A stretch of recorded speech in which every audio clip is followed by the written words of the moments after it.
About rolling back safeguards. Secretary Bessent is ignoring emerging risks in the economy. The private credit market looks like a ticking time bomb. Late last year, Moody's found that banks had $300 billion of exposure and that the risk posed by these shadowy holdings is growing. And as Jamie Dimon said, quote, "When you see one cockroach, there are probably more." But Secretary Bessent and FSOC have their eyes shut tight and have decided. This may look like a heated exchange over inflation, but it's actually a stress test of whether economic oversight still works when power and profit collide. What's really being tested here is whether institutions designed to protect the public can remain neutral when political leadership benefits from deregulation. This raises broader questions about accountability, regulatory capture, and who the economy is ultimately built to serve. In this video, we'll break down how economic messaging, enforcement decisions, and risk tolerance intersect, and why that intersection matters for democratic trust. You're now recognized for your opening statement. Thank you, Mr. Chairman. So Secretary Bessent, as one of President Trump's top economic advisors, you have a lot to answer for. Donald Trump campaigned on lowering costs on day one. Those were his words, over and over. But 381 days into his term, Trump's economic policies have driven prices up. Grocery prices are up, electricity prices are up, healthcare prices are up, the cost of building housing is up. President Trump's economic agenda is failing families, but boy, it is working great for Wall Street and Trump's billionaire buddies. There have been massive tax cuts for billionaires. Big bank supervision has been cut to the bone, and sidelining the cops who go after white-collar crime. Meanwhile, middle-class families get the short end of the stick. Unemployment is growing and prices are up. But American families can't even get the basic respect of a straight answer from Team Trump. The president lies about prices being lower when every family who's walked into a grocery store knows that prices are up. Secretary Bessent tells workers that the Trump administration has created a blue-collar boom, while Donald Trump's own Labor Department reports that manufacturing jobs are down by 71,000 since Trump took office. But American families aren't fooled. When Secretary Bessent and President Trump try to tell them that the sky is not blue and that water is not wet, hardworking people know in their pocketbooks just how big those lies are. They also know that Trump and his team don't have any plans to fix what is broken. Secretary Bessent is here today in his role as chair of the Financial Stability Oversight Council. Congress created FSOC after the 2008 financial crash to protect families from large financial institutions that load up on debt and then turn around and crash our economy. Secretary Bessent could have used FSOC over the last year to tighten regulations so that we don't face more bank failures like Silicon Valley Bank or First Republic Bank that crashed less than 3 years ago. Instead, he has helped to get rid of the guardrails so that banks can load up on even more risk.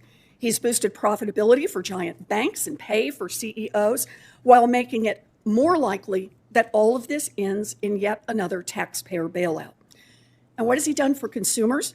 Secretary Bessent tried to shut down the Consumer Financial Protection Bureau, the agency that has returned more than $21 billion directly to Americans cheated by big banks and giant corporations. He's effectively told the banks they can cheat as many people as they want, and he and Donald Trump will look the other way.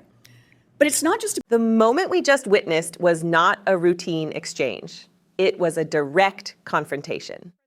Senator Elizabeth Warren looked straight at Treasury Secretary Scott Bessent and laid out a record that could not be brushed aside, could not be softened, and could not be spun away.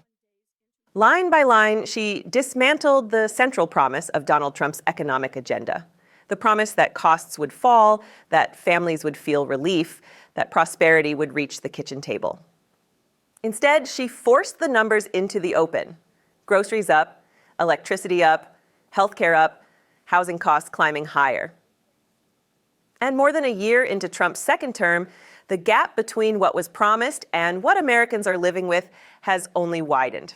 This was not about rhetoric, it was about lived reality. Warren wasn't speaking in abstractions, she was speaking in receipts. She reminded the room that while families are paying more for the basics of daily life, Wall Street is doing just fine. Massive tax cuts for the wealthiest loosened oversight for big banks, fewer consequences for financial misconduct, and once again, the burden shifts downward. The same pattern, repeated, gains privatized at the top, risk and pain absorbed by everyone else. What made this moment so striking was not just what Warren said, but what it revealed about power and accountability. Scott Bessent wasn't there as a commentator. He was there as chair of the Financial Stability Oversight Council, an institution created after the 2008 financial collapse to prevent history from repeating itself. Congress gave that council teeth for a reason: to step in when risks grow, to tighten guardrails before the damage spreads, to protect the economy from institutions that gamble with stability and expect the public to clean up the mess. And yet, according to Warren, those guardrails have been quietly pulled back. Regulations weakened, oversight relaxed, banks encouraged to take on more risk in the name of profitability, executive pay protected. Meanwhile, warning signs begin to flash again. Private credit markets expanding in the shadows, hundreds of billions in exposure piling up, ratings agencies raising alarms, industry leaders themselves admitting that where there is one problem, there are usually more hiding nearby. This is where the hearing moved beyond policy disagreement and into moral territory, because ignoring known risks is not neutral. Choosing not to act is itself a decision. Warren accused Bessent and the Trump administration of doing exactly that, looking away, minimizing danger, and betting that nothing will go wrong on their watch. It's a familiar bet, and when it fails, the consequences are rarely felt in boardrooms first. The confrontation also exposed a deeper contradiction at the heart of Trump's economic messaging. On the one hand, administration officials talk about a booming economy, rising opportunity, and strength for working Americans. On the other hand, official government data tells a different story. Manufacturing jobs down, unemployment creeping upward, costs outpacing wages, families squeezed tighter each month. When leaders insist everything is fine while people feel the opposite in their wallets, trust erodes, not slowly, quickly. Perhaps the sharpest accusation came when Warren turned to consumer protection. She reminded viewers that the Consumer Financial Protection Bureau has returned more than $21 billion directly to Americans harmed by unfair financial practices. And yet, under this administration, efforts have been made to weaken or dismantle it. To Warren, that sent a clear message. Enforcement is optional, accountability is negotiable, and large institutions can operate with confidence that consequences will be minimal. This is the broader story that emerged from the hearing, not just a debate over prices or interest rates, but a philosophy of governance. One that prioritizes market freedom for the powerful while offering reassurances instead of solutions to everyone else. One that treats oversight as an inconvenience rather than a responsibility. And one that assumes the public will accept slogans in place of results. Warren closed her remarks with a warning. We are still early in this term. The trajectory is not locked in yet.